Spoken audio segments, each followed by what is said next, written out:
Assalamualaikum warahmatullahi wabarakatuh. Selamat datang kembali di Oasis, obrolan asik seputar Islam spesial bulan Ramadan. Baiklah, teman-teman dan pemirsa Wali Songo TV, apa kabar kalian semua di rumah? Semoga selalu sehat dan dilancarkan puasanya. Baiklah, di sini saya bersama dengan salah satu narasumber kita, yaitu merupakan juga salah satu dosen Fakultas Ekonomi dan Bisnis Islam di UIN Wali Songo, yaitu Pak Arif Effendi. Selamat datang, Pak. Selamat datang. Bagaimana Pak kabarnya selama pandemi dan puasa ini? Alhamdulillah selama ini sehat, baik-baik saja semuanya. Alhamdulillah. Jadi untuk kesibukan di puasa dan pandemi ini apa Pak? Kita masih seperti biasa ya, karena kita masih dalam proses belajar mengajar kan. Jadi baru kemarin mulai bulan Februari ini pertengahan kan. Jadi setelah ini selamit. Jadi kita masih seperti biasa proses ya belajar online ya. Kecuali yang bimbingan tugas akhir dan skripsi kita sebagian online, sebagian offline. Untuk yang rumahnya jauh kita masih kasih dispensasi untuk online, tapi yang rumahnya dekat sekitar Semarang kita datang ke kampus dan itu kan sudah diperbolehkan. Berarti selain belajar mengajar, Bapak juga menjadi dosen pembimbing seperti itu? Iya, kita memang jadi dosen pembimbing juga, dan kita kan ada target ya, jadi setiap fakultas itu, setiap jurusan itu harus meloloskan mewisuda berapa, itu sudah ada jatah dari universitas. Jadi untuk mengatasi itu semua ya bimbingannya harus rutin ya, intens. Baik Pak. Jadi Pak, ini kan kita mengangkat tema yaitu investasi, yang mana investasi ini kan sekarang lagi banyak digencarkan ini oleh para influencer, entah itu di TikTok, di Instagram, di YouTube dan lain sebagainya. Nah Pak, untuk investasi sendiri Pak, investasi itu tuh apa sebenarnya? Sebenarnya ketika kita bicara investasi itu adalah sebuah kayak komitmen gitu ya. Jadi komitmen sebuah dana itu ya, atau sumber daya yang lain gitu yang dilakukan pada saat ini. Tujuannya apa? Tujuannya adalah untuk keuntungan di masa yang akan datang. Sebenarnya itu sebenarnya ada beberapa contoh ya ketika kita mau investasi gitu. Kita bisa investasi di aset real gitu ya. Aset real itu bisa beli tanah, kemudian bisa beli emas, gedung dan lain sebagainya. Kita tahu itu kita saving, kemudian nanti kita akan jual beberapa tahun yang akan datang gitu. Kemudian atau yang di aset finansial, biasanya ini anak-anak muda ya, yang aset finansial itu bisa berupa saham. Tapi ingat, ketika kita investasi di saham itu kan high risk ya. Ini sesuai dengan kaidah yang teori portofolio, high risk high return, low risk low return. Jadi kita punya uang 5 juta saat ini, ketika kita gunakan untuk investasi saham, 2, 3, atau 4 hari kemudian uang itu akan bisa bertambah banyak. Tapi juga sebaliknya akan bisa berkurang lebih banyak. Makanya istilahnya di sini adalah high risk high return dan low risk low return. Itu ya, itu yang bisa jadi pilihan kita ketika kita berinvestasi. Sebenarnya tipe orang itu kan ada 3 ya. Ketika kita bicara investasi, berarti kita bicaranya adalah investor gitu. Nah, saya mau menyoroti tipikal orang itu. Yang pertama adalah risk averse gitu. Risk averse itu adalah orang yang menghindari resiko. Jadi orang itu tidak suka resiko, dia pengennya aman, yang penting dia dapat dan lain sebagainya. Dia nggak butuh sesuatu yang lebih. Dan kebanyakan dari kita, mungkin saya, teman-teman semua juga bagian dari risk averse, karena pada dasarnya itu kita sukanya yang nyaman gitu. Yang kedua adalah risk indifferent. Nah, risk indifferent itu adalah orang yang sometimes itu risk averse gitu ya, sometimes itu risk lover. Kadang dia suka resiko, kadang dia menghindari. Jadi dia lihat momen. Yang ketiga adalah risk lover. Nah, ini yang paling menarik nih. Ketika risk lovers atau risk seekers gitu, orang-orang yang mencintai resiko, suka tantangan, biasanya berpikirnya itu adalah out of the box gitu ya. Tahu ya, out of the box. Yang lain ke kanan, dia ke kiri gitu ya. Yang lain ke utara, dia ke selatan. Dan itu biasanya pengusaha tuh seperti ini, out of the box dan risk lovers gitu. Jadi sekali dia invest gitu ya, harapannya dia dapat banyak. Tapi ingat gitu, akan ada risiko yang harus ditanggung juga. Apa risikonya? Ya dia juga akan kehilangan banyak. Nah itu dari ketiga jenis tadi, kita bisa bertanya pada diri kita masing-masing. Sebenarnya kita itu tipe yang mana? Yang risk lovers, pecinta resiko gitu ya, atau risk averse, kita sukanya main aman, safe gitu ya, atau yang risk indifferent. Oke, saya kira itu. Di situ kan tadi Bapak menyebutkan bahwa investasi itu ada yang high risk, high return. Nah, sedangkan kan kalau di saham itu kan pasti sekarang kan banyak yang mencanangkan ayo menabung saham, ayo reksadana dan lain sebagainya. Nah, kalau di saham itu Pak, cara untuk mengatasi agar kita tidak terkena rugi yang terlalu banyak atau apa sebagainya gitu.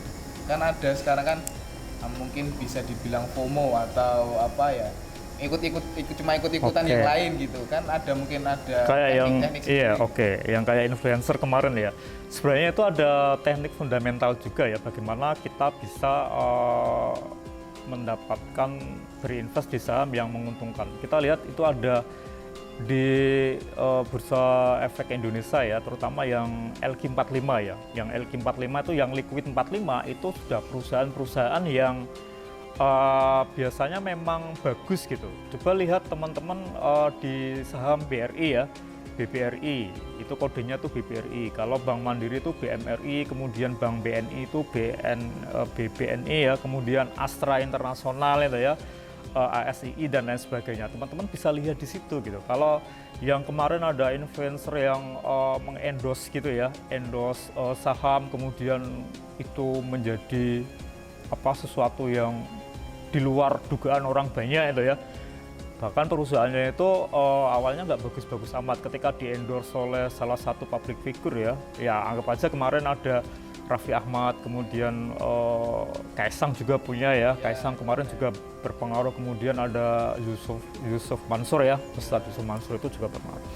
Kemarin kan salah satu Raffi Ahmad ya, saya cuma Raffi Ahmad itu kan kemarin juga dipanggil ya oleh pihak Bursa Efek Indonesia, dimintai klarifikasi jangan sampai dengan endorse itu menyesatkan banyak orang gitu ya. Takutnya ini kan bisnis yang sifatnya itu kan risikonya tinggi, high risk gitu. Jadi kita butuh teknik fundamental dan lain sebagainya. Makanya ada pialang di situ. Jadi ketika kita awam akan saham, kita butuh broker. Nah, broker itu fungsinya adalah nanti memilihkan mana saham yang baik, mana yang saham yang cocok untuk kita dan lain sebagainya. Kemudian kalau cuma hanya asal-asalan itu eman-eman gitu ya, eman-eman dengan uang kita gitu. Saya cerita sedikit ya. Dulu guru kami ya di Jogja itu beliau profesor keuangan gitu. Profesor keuangan, beliau setiap hari mengamati harga saham itu ya di tahun 2008 waktu itu kan ada krisis global. Dia mengamati, kemudian ada marketer datang ke beliau menawarkan saham. Kemudian dia coba untuk menganalisa, oke akhirnya beliau beli. Dari batas waktu tertentu nanti beliau sudah memprediksikan nanti akan tumbuh lagi nih saham gitu. Ternyata sampai terakhir harga nggak naik, tapi tetap turun. Karena beliau takut gitu ya, akhirnya sudah stop kemudian menjual saham yang dibelinya. Berapa kerugian yang didapatkan? Itu padahal beliau adalah seorang ahli ya, orang profesor keuangan yang sudah ahli dan lain sebagainya. Apalagi kita yang awam. Makanya tadi kita butuh banyak pembelajaran ya. Kalau kita nggak tahu ya berarti kita harus lewat broker aja lebih aman. Kalau nggak yang liquid ya, yang liquid 45 tadi. Yang liquid itu bagus tapi harganya mahal, kan kira-kira seperti itu ya. Bagus harganya mahal. Ya, itu. Jadi harus mengetahui fundamental perusahaan yang akan diambil dan lain sebagainya. Iya, itu bisa dilihat dari lapor. Kalau mau lebih jeli ya, kita bisa lihat track record laporan keuangannya. Ya minimal 3 tahun ya. Kalau ini 2021 ya berarti 2020, 2019, 2018. Kita coba lihat tuh labanya berapa. Kemudian semua kewajiban-kewajibannya seperti apa, bisa nggak diambil dan lain sebagainya. Laba bersihnya berapa, itu kan bisa dilihat sebenarnya. Makanya tadi ketika kita pengen aman, yang tadi yang LQ45 ya, LQ45. Kalau yang syariah nih ya, kalau yang syariah masuk aja di Jakarta Islamic Index gitu ya. Dari indeks saham syariah Indonesia yang 300-an lebih itu kemudian disortir gitu ya ke Jakarta Islamic Index menjadi 30 perusahaan syariah ya. Syariah itu berarti sistem dan operasionalnya itu sudah disahkan, sudah diakui oleh Dewan Syariah Nasional. Itu biasanya yang jadi yang Jakarta Islamic Index itu yang khusus syariah, biasanya itu yang bagus. Toh itu tidak selamanya stay di situ, jadi nanti perusahaan-perusahaan yang sudah masuk tapi kinerjanya nanti di bulan selanjutnya atau tahun berikutnya jelek, dia akan terpental sendiri, kemudian nanti akan diganti oleh perusahaan lain yang masuk, yang kinerjanya lebih bagus itu. Pak, ini kan Bapak tadi ngomong tentang saham syariah. Kita berbicara tentang investasi, itu yang menurut Islam sendiri itu ada apa aja, Pak, investasinya? Kalau sebenarnya investasi itu kan sama ya, investasi di mana-mana kan sama. Tadi kita mensisihkan uang ya saat ini, kemudian kita gunakan untuk keperluan di masa yang akan datang. Dalam artian kita beli tanah, kita beli gedung, kita beli rumah, kemudian itu hanya untuk investasi gitu ya. 5 tahun atau 10 tahun yang akan datang kan kita jual.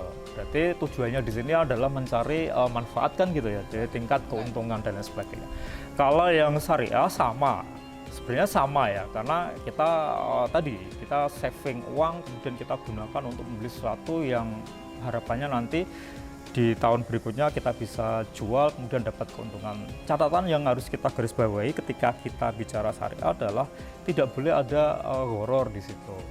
Ya kan, gharar nggak boleh gitu. Jadi nggak boleh ada unsur penipuan itu. Teman-teman sekarang kan banyak kasus ya, yang di Malang itu ya, yang ada embel-embel syariah gitu kan. Kemudian salah satu ustadz terkenal, Yusuf Mansur, itu kan sampai ini ya, karena beliau terpapang di balihonya, kemudian dipanggil oleh Polda Jawa Timur untuk diberikan klarifikasi. Kemudian yang di Jawa Barat, yang di daerah Bogor ya, yang perkebunan kurma ternyata abal-abal gitu. Nah, kita harus tahu bahwa jangan sampai embel-embel syariah itu selama ini kan kalau ada syariah itu ya, orang itu langsung oh iya itu Islami dan lain sebagainya. Ternyata dia tidak mencari informasi yang lebih lanjut, kemudian informasi lebih gitu ya tentang investasi yang akan dia jalani itu. Akhirnya apa ya, yang di TV-TV itu jadi banyak sekali yang kecewa, kemudian minta tolong pemerintah dan lain sebagainya. Ya tertipu. Meskipun di sini kan ada OJK ya. Ada OJK itu kan sebenarnya mengawasi, tapi dari sekian banyak itu ya, kan OJK nggak mungkin mengawasi semua gitu kan. Kan ada yang ilegal dan lain sebagainya. Ternyata yang bermasalah itu memang tidak sesuai dengan standar yang ditetapkan oleh OJK. Makanya di sini kita butuh edukasi ya, memberikan edukasi kepada warga gitu ya. Jangan asal-asalan memilih investasi. Biasanya yang tidak rasional itu ya, menawarkan tingkat keuntungan yang tinggi, kemudian dalam waktu dekat bisa mendapatkan sesuatu yang lebih. Nah itu kita harus tanda tangan di situ. Maksudnya kita tanda tanya. Ada apa kok seperti itu? Kita perlu curiga di situ. Makanya ketika invest tadi ya, kembali ke syariah ya tadi gharar, kemudian maisir gitu ya, riba gitu. Itu intinya yang syariah. Jadi kita menghindari konteks tiga itu. Tidak boleh ada unsur riba, tidak boleh ada unsur gharar, tidak boleh ada unsur maisir ya, perjudian dan lain sebagainya. Gitu. Jadi seperti itu teman-teman, kalau untuk investasi itu jangan spekulasi, jangan judi, jangan riba. Jadi hindari itu supaya kalian masih dalam taraf aman untuk berinvestasinya. Oke. Baiklah teman-teman, mungkin untuk terakhir ini Pak Arif. Terakhir, apa pesan untuk anak-anak muda atau anak-anak kaum milenial yang ingin berinvestasi? Oke. Sekarang itu kan di kampus itu kan digalakkan ya entrepreneur ya. Jadi harapannya kan setelah lulus itu kita tidak melulu mencari pekerjaan gitu. Jadi kita digalakkan untuk ayo berwirausaha, jiwa entrepreneurship kita harus tumbuh gitu. Makanya banyak sekali kan pelatihan-pelatihan dan lain sebagainya. Harapannya apa, nanti setelah selesai kita nggak fokus nyari kerja, tapi kita bisa membuka lowongan pekerjaan gitu ya, yang bermanfaat bagi banyak orang. Ada beberapa saran ya ketika teman-teman semua mau berinvestasi. Yang paling aman tuh di reksadana itu ya. Reksadana itu paling aman. Jadi paling aman kita tinggal datang ke sana, kemudian nanti di sana ada manajer investasi yang akan memilihkan mana investasi yang sekiranya paling menguntungkan. Itu pertama reksadana, karena itu sifatnya low risk gitu ya, low risk. Itu cocok bagi kita yang pemula. Kemudian investasi emas. Emas kan sekarang nggak harus belinya langsung gram-graman ya. Yang sekarang lagi tren itu kan yang 0, berapa gram itu kan yang kita bisa beli, itu kita bisa tabung. Dan itu ternyata terbukti ya di saat pandemi seperti ini, investasi yang semacam tadi itu bisa sangat bermanfaat bagi kita. Jadi saran saya ketika ingin berinvestasi, pilihlah investasi yang low risk dulu, karena level kita masih level pemula. Karena pemula kan berarti kita belum punya banyak pengalaman ya, jadi kita harus yang cari yang paling aman dulu lah. Jangan sampai ketika kita baru belajar untuk berinvestasi kemudian kita rugi besar, kemudian kita down, kemudian udahlah nggak berani lagi dan lain sebagainya. Kembali lagi ke tipe 3 tadi ya, risk lovers, risk averse dan lain sebagainya. Saya kira itu teman-teman semua. Baiklah teman-teman semua, kiranya itu tadi yang dapat kita sampaikan kepada teman-teman, yang dapat kita sharingkan kepada teman-teman. Kurang lebihnya kita mohon maaf, dan kepada Pak Arif, terima kasih Pak Iya, sudah sama-sama berkenan menjadi narasumber kami di Iya. acara Oasis obrolan asik seputar Islam di bulan Ramadan ini. Mungkin kiranya cukup dari kami. Kurang lebihnya mohon maaf. Stay tune tetap di channel Wali Songo TV. Jangan lupa like, komen, dan subscribe di channel Wali Songo TV. Sekian, wassalamualaikum warahmatullahi wabarakatuh. Waalaikumsalam warahmatullahi wabarakatuh.